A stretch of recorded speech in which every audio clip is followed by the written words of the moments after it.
Hello everybody, my name is Mario5514 and welcome back to another Splatoon Talk video. In this video we're going to be looking back at some of the previous updates in Splatoon 3 as of version 11.1. With the next update being confirmed, we're going to be looking back to see how much the game has changed over the past 4 years since 2022.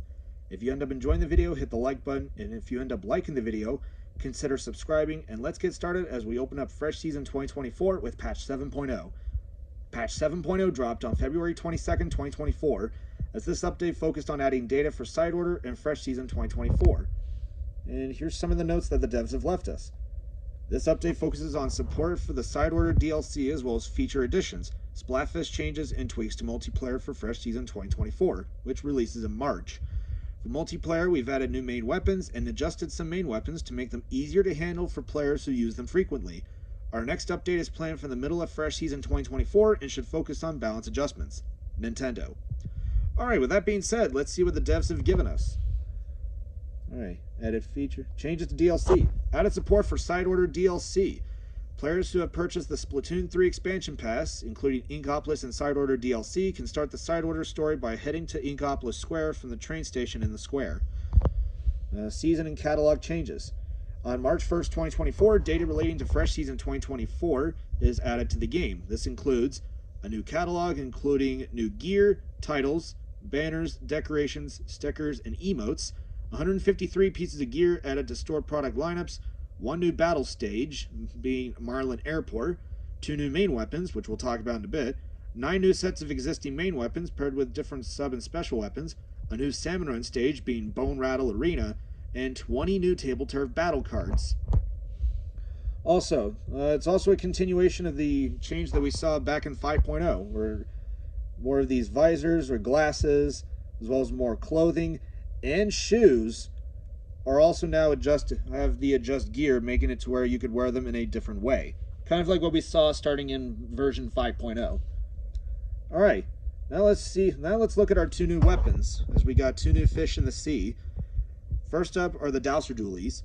Normal shots from these dualies have a long flight range. The dodge roll moves a long distance, but in exchange it can only be performed once at a time.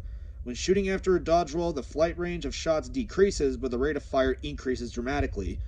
Yeah, when Dowser Dualies dropped on 7.0, these weapons were just not very good, and it wouldn't be until later updates that Dowsers would finally get some decent buffs. But until then, Dowsers are not that good at this moment here. And then next up we have the Recycled Brella. This Brella can deal high amounts of damage to even distant opponents due to the low scatter of its shots. The canopy has a low durability, but it can launch quickly and has a short recovery time.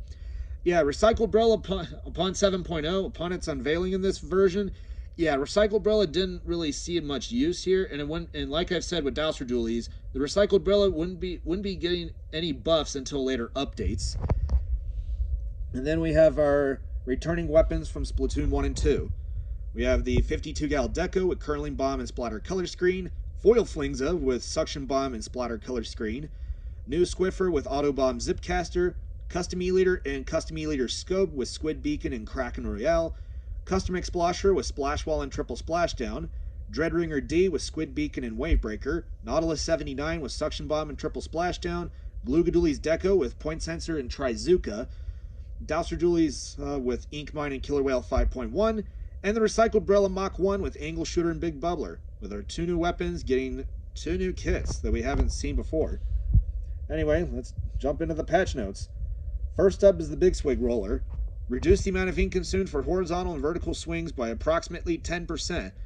I mean, this is a nice change, but I do think Big Swig should have been given a bit more, given that its first major buffs were back between 2.1 and 3.0.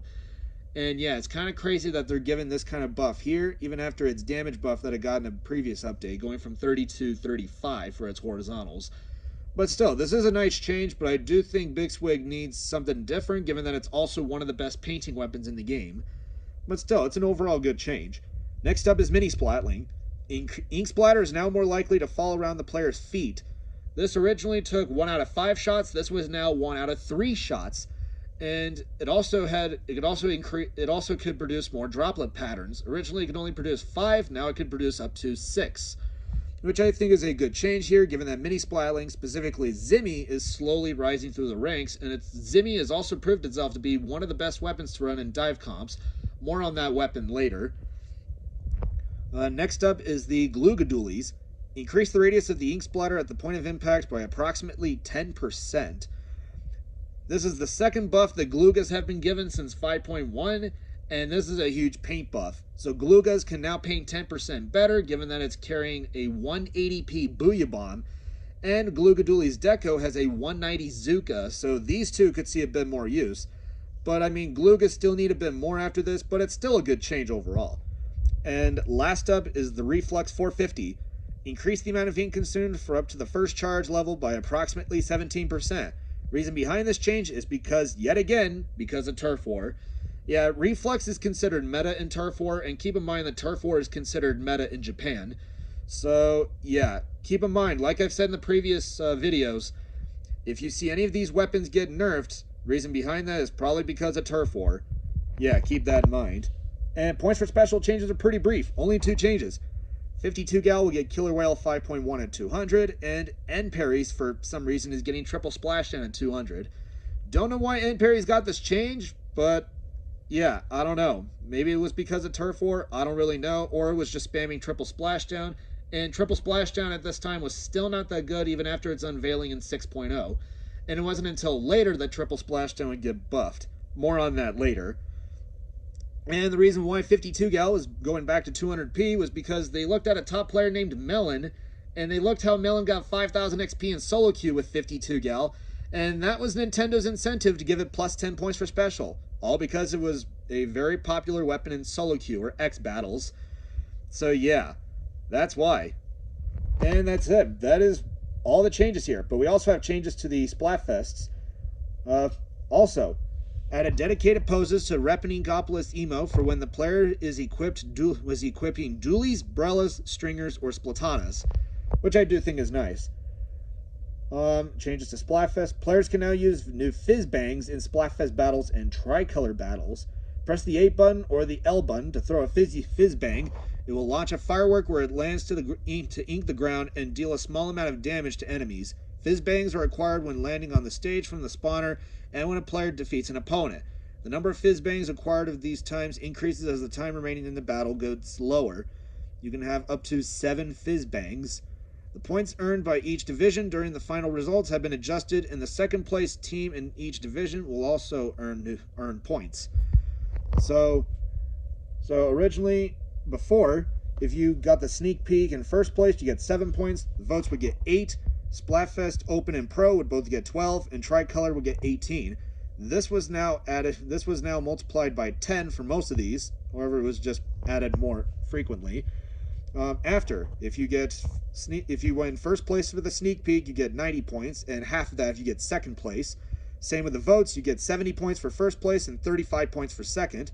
And Splatfest Open and Pro will get 60 points in second, with 120 being in first.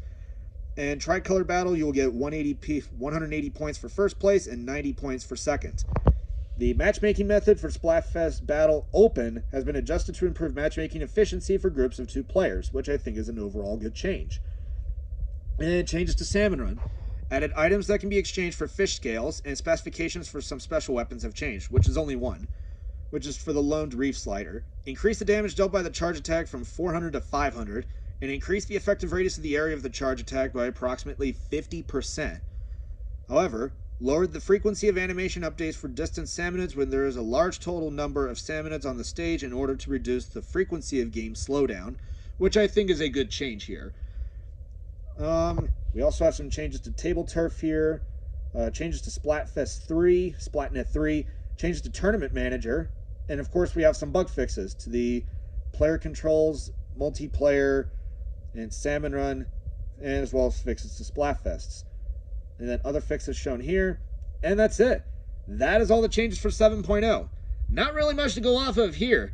And like I've said before in the previous videos, if you look at versions like 3.0 and 4.0, you really don't see as many balance updates, and it wasn't until like the mid-season updates that would start showing more and more changes, which was a pattern that we started seeing between 2.0 and 3.0.